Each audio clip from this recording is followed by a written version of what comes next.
வணக்கம். கதிரவன் நியூஸின் காலை நேர செய்திகள். விரிவான செய்திகளுக்கு முன்பதாக தலைப்புச் செய்திகள். அஸ்வஸ்ம கொடுப்பனவு பெறுவோருக்கு வெளியான முக்கிய அறிவிப்பு. இலங்கையில் அனுர ஆட்சியில் 1 லட்சம் கோடி ரூபாவுக்கும் அதிகமான வரி வசூலிப்பு. அதிகரிக்கும் டெங்கு நோயினால் பலர் உயிரிழப்பு. போதைப் பொருட்களுடன் சிவனொளிபாத மலை யாத்திரை 322 பேர் கைது. வாகன இறக்குமதியில் வீழ்ச்சி அரசாங்கம் வெளியிட்டுள்ள தகவல். விவசாயிகளுக்கு 1200 மில்லியன் ரூபாய் இழப்பீடு. யாழ்ப்பாணம் திருநெல்வேலி அம்மாச்சி உணவகம் மூடப்பட்டதாக தகவல். பெக்குவால் துஷ்பிரயோகத்துக்கு உள்ளான சிறுமிக்காக விடுக்கப்பட்ட அவசர கோரிக்கை. 3000 ரூபாய்க்காக சேதமாக்கப்பட்ட தண்டவாளம். மாகாண சபை தேர்தல் எடுக்கப்பட்டுள்ள அதிரடி நடவடிக்கை. யாழ்ப்பாணத்தில் சீதன கொடுமையால் இளம் குடும்ப பெண் உயிர் மாய்ப்பு. கொழும்பில் பெருங்கூச்சலுடன் அரங்கேறிய கொடூரம். நள்ளிரவில் இளைஞனின் வாழ்வை பறித்த சம்பவம். 3000க்கு மேற்பட்ட பயணிகளுடன் இலங்கையில் நங்கூரமிடப்பட்ட பிரம்மாண்ட சொகுசு கப்பல். தொடர்பான விரிவான செய்திகள். அஸ்வசம நிலம்பரி நன்மைகள் திட்டத்தின் முதற்கட்ட தகவல் புதுப்பித்தல் செயல்முறைக்கான மக்கள் தொகை கணக்கெடுப்பு பணிகள் தொடர்பில் தகவல் வெளியாக உள்ளது. அதன்படி குறித்த பணிகள் எதிர்வரும் 31ஆம் தேதியுடன் நிறைவடைய உள்ளதாக நிதி திட்டமிடல் மற்றும் பொருளாதார அபிவிருத்தி அமைச்சின் அதிகாரிகள் தெரிவித்துள்ளனர். தரவு சேகரிப்பு பணியின் ஒரு பகுதியாக மக்கள் தொகை கணக்கெடுப்பு அதிகாரிகள் விண்ணப்பதாரர்களின் வீடுகளுக்கு செல்வார்கள் என்றும் அமைச்சகம் சுட்டிக்காட்டியுள்ளது. எனவே அந்த திகதிக்கு முன்னர் தமது வீடுகளுக்கு வருகை தரும் கணக்கெடுப்பு உத்தியோகர்களுக்கு சரியான தகவல்களை வழங்கி தேவையான ஒத்துழைப்பை வழங்குமாறு நலன்புரி நன்மைகள் சபை சம்பந்தப்பட்ட பயனாளிகளிடம் கேட்டுக்கொண்டுள்ளது. அஸ்வசம மக்கள் தொகை கணக்கெடுப்பு செயற்பாட்டின் போது தவறான தகவல்களை சமர்ப்பிக்கும் நபர்கள் மீது சட்ட நடவடிக்கை எடுக்கப்படும் என்று அந்த அமைச்சு எச்சரித்துள்ளது. மேலும் நலத்திட்ட உதவிகளை பெறும் நோக்கத்தில் தவறான அல்லது திசை திருப்பும் தகவல்களை வழங்குவது நலத்திட்ட உதவிகள் சட்டத்தின் கீழ் ஒரு குற்றமாகும் என்றும் குற்றவாளிகளுக்கு ஓராண்டு வரை சிறை தண்டனை விதிக்கப்படலாம் என்றும் தெரிவித்துள்ளமை குறிப்பிடத்தக்கது. இலங்கையில் 2026ஆம் ஆண்டு மே மாதம் 18ஆம் தேதி வரை சேகரிக்கப்பட்ட ஒட்டுமொத்த வரி வருவாய் 1 டிரில்லியன் ரூபாவை தாண்டியுள்ளதாக உள்நாட்டு இறை வரி திணைக்களம் அறிவித்துள்ளது. அரசு வருவாய் இலக்குகளை அடைவதற்காக நடைமுறைப்படுத்தப்பட்ட முறையான வரி நிர்வாக செயல்முறைகளே இதற்கு முக்கிய காரணமாகும். மேலும் அண்மையில் அறிமுகப்படுத்தப்பட்ட வரி சீர்திருத்தங்களும் இந்த சாதனை அளவிலான வருவாயை ஈட்டுவதற்கு முக்கிய காரணங்களாக அமைந்துள்ளன. வருடத்தின் முதல் 5 மாதங்களுக்குள் இத்தகைய அதிகளவிலான வரி வருவாய் பதிவாகி இருப்பதும் நாட்டின் அரச நிதி வரலாற்றில் ஒரு விசேட மைல்கல் என நிதித்துறை வல்லுநர்கள் சுட்டிக்காட்டியுள்ளனர். நடப்பு ஆண்டின் இதுவரையான காலப்பகுதிக்குள் நாட்டில் 29,589 டெங்கு நோயாளிகள் கண்டறியப்பட்டுள்ளதாக தேசிய டெங்கு ஒழிப்பு செயலணி அறிவித்துள்ளது. அவர்களில் 15 பேர் இதுவரை உயிரிழந்துள்ளதாக உத்தியோகபூர்வ தகவல்களின் பிரகாரம் தெரிய வந்துள்ளது. தேசிய டெங்கு ஒழிப்பு செயலணியின் தரவுகளின் பிரகாரம் அண்மை காலமாக நாட்டில் மீண்டும் டெங்கு நோய் மிக வேகமாக பரவி வருகிறது. நாட்டின் பல்வேறு பகுதிகளிலும் உள்ள சில பிரதேச செயலகங்கள் டெங்கு அபாய வலயமாக இனம் காணப்பட்டு அங்கு டெங்கு நோய் பரம்பல் கட்டுப்பாட்டு நடவடிக்கைகள் முன்னெடுக்கப்பட்டுள்ளன.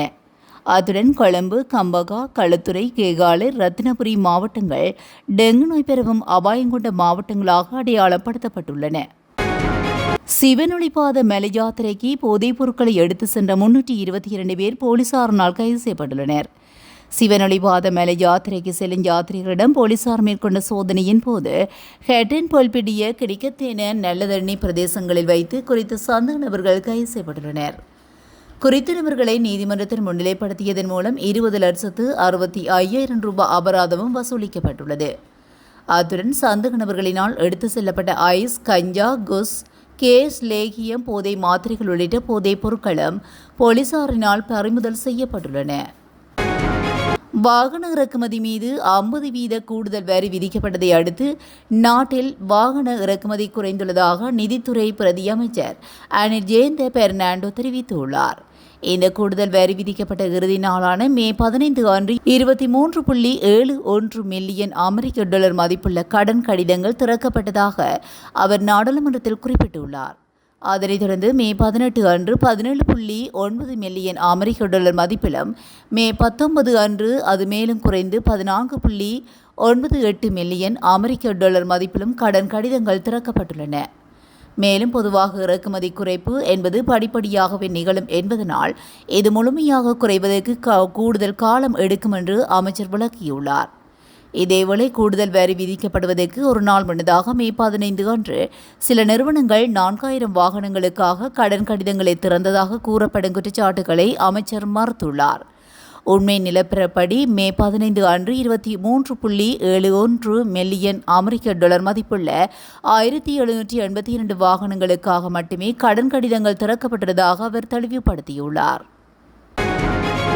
மாத்தறை நெல்வளா ஆற்று தடுப்பணை கட்டுமானத்தினால் ஏற்பட்ட வெள்ளப்பெருக்கின் காரணமாக பயிர் சேதங்களுக்கு உள்ளான விவசாயிகளுக்கான இழப்பீடு குறித்து அறிவிப்பு ஒன்று வெளியாக உள்ளது. அதன்படி குறித்த விவசாயிகளுக்கான முதற்கட்ட இழப்பீட்டுத் தொகை வழங்கும் பணிகள் வரும் மே 27ஆம் தேதி முதல் தொடங்கப்படும் என விவசாய மற்றும் விவசாய காப்புறுதி சபை அறிவித்துள்ளது. மாத்தறை மாலிம்படை பகுதியில் ஜனாதிபதி அனுரகுமார் திசாநாயக்காவின் தலைமையில் இதற்கான ஆரம்ப நிகழ்வு நடைபெறவுள்ளது.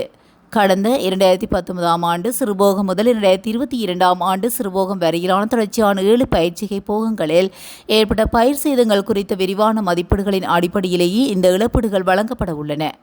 விவசாய மற்றும் விவசாய காப்புறுதி சபையின் அங்கீகரிக்கப்பட்ட நடைமுறைகளின்படி உற்பத்தி செலவு மற்றும் தற்போதைய நெல் விலை ஆகியவற்றை கருத்தில் கொண்டே இந்த இழப்பீட்டுத் தொகைகள் கணக்கிடப்பட உள்ளதாக அதிகாரிகள் தெரிவித்துள்ளனர். இந்த இழப்பீட்டு திட்டத்துக்காக 2026ஆம் ஆண்டுக்கான பாதீட்டின் மூலம் மொத்தமாக 1200 மில்லியன் ரூபாய் நிதி ஒதுக்கப்பட்டுள்ள நிலையில் இதன் மூலமாக 5000க்கும் மேற்பட்ட தகுதியுடைய விவசாயிகள் பயனடைவார்கள் என எதிர்பார்க்கப்படுகிறது. நெல்வள ஆற்றின் குறுக்கே ஒப்பங்களி தடுப்பணை அமைக்கப்பட்டதனால் அப்பகுதியில் உள்ள விவசாய நிலங்கள் வெள்ளத்தில் மூழ்கி நெற்பயிற்சிக்கு ஏற்பட்ட இழப்புகளுக்கு இழப்பீடு வழங்குவதற்காக அமைச்சரவையின் ஒப்புதல் அளிக்கப்பட்டதை அடுத்து இந்த நடவடிக்கை எடுக்கப்பட்டுள்ளதாக தெரிவிக்கப்பட்டுள்ளது. பலாலி வீதி திருநெல்வேலியில் அமைந்துள்ள அம்மாச்சி உணவகம் சுகாதார சீர்கேடுகளுடன் இயங்கி வருவதாக திருநெல்வேலி பொது சுகாதார பரிசோதகர் சஞ்சீவன் இற்கு தொடர்ச்சியாக முறைப்பாடுகள் கிடைக்கப்பெற்றது. இதனைத் தொடர்ந்து நேற்று முன்தினம் 20ஆம் தேதி பொது சுகாதார பரிசோதகர் சஞ்சீவன் தலைமையிலான குழுவினரால் அம்மாச்சி உணவகம் பரிசோதிக்கப்பட்டது. இதன்போது பொது சுகாதார பரிசோதகர்களால் ஏற்கனவே வழங்கப்பட்ட அறிவுறுத்தல்களை மீறி சுகாதார சீர்கேட்டுடன் உணவகம் இயங்கி வருகின்றமை அவதானிக்கப்பட்டது. இதனை அடுத்து பொது சுகாதார பரிசோதகர் சஞ்சீவனால் வழங்கப்பட்ட அறிவுறுத்தல்களின்படி உணவகத்தின் குறைபாடுகள் அனைத்து நிவர்த்தி செய்யப்படும் வரை உணவகம் நேற்று முதல் மூடப்பட்டுள்ளது. அத்துடன் அம்மாச்சி உணவகம் உணவு கையாள்வோருக்கான விழிப்புணர்வு செயல்பாடும் நேற்றைய தினம் பொது சுகாதார பரிசோதகர் சஞ்சீவனால் முன்னெடுக்கப்பட்டமை குறிப்பிடத்தக்கது. அனுராதபுரத்தில் பாலியல் துஷ்பிரயோகத்துக்குள்ளான 15 வயதுடைய சிறுமியின் சார்பில் மன்றில் முன்னிலையாவதற்கு சிரேஷ்ட சட்டத்தரணி ஒருவரை நியமிக்குமாறு அவசர கோரிக்கை விடுக்கப்பட்டுள்ளது.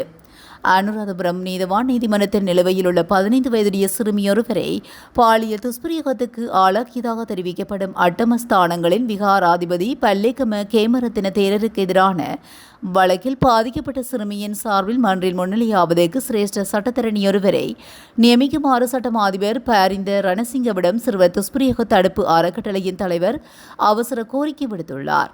அத்துடன் பாதிக்கப்பட்ட சிறுமிக்கு எதிராக அச்சுறுத்தல் விடுக்கும் வகையிலும் அவர் தொடர்பில் தகாத வார்த்தைகளையும் ஊடாக சந்திப்பின் போதே கருத்து தெரிவித்த சர்வஜன அதிகார கட்சியின் உறுப்பினர் திலும் அமுனுகமவை உடனடியாக கைது செய்யுமாறு அவர் வலியுறுத்தியுள்ளார். மே மாதம் 22ஆம் தேதி அனுராதபுரம் நீதவான் நீதிமன்றத்தில் விசாரணைக்கு எடுத்துக் கொள்ளப்படவுள்ள இந்த வழக்கு தொடர்பாகவும் வைத்திய விக்ரமநாயக்க சட்டமா அதிபருக்கு அவசர கடிதம் ஒன்றையும் அனுப்பியுள்ளார். வனவாசல ரயில் விபத்தின் காரணமாக ரயில்வே அமைப்புக்கு ஏற்பட்ட சேதத்தின் மதிப்பு சுமார் 1.7 மில்லியன் என இலங்கை ரயில்வே திணைக்களம் தெரிவித்துள்ளது. இவ்விபத்தினால் சுமார் 200 அடி நீளமுள்ள ரயில் தண்டவாளங்கள், ஸ்லீப்பர்கள் மற்றும் பிற ரயில் பிரிவுகள் சேதமடைந்ததாக ரயில்வே மற்றும் பொறியியல் திணைக்களம் தெரிவித்துள்ளது. சேதமான பகுதிகள் தற்போது புனரமைக்கப்பட்டு விட்டதாகவும் திணைக்களம் தெரிவித்துள்ளது.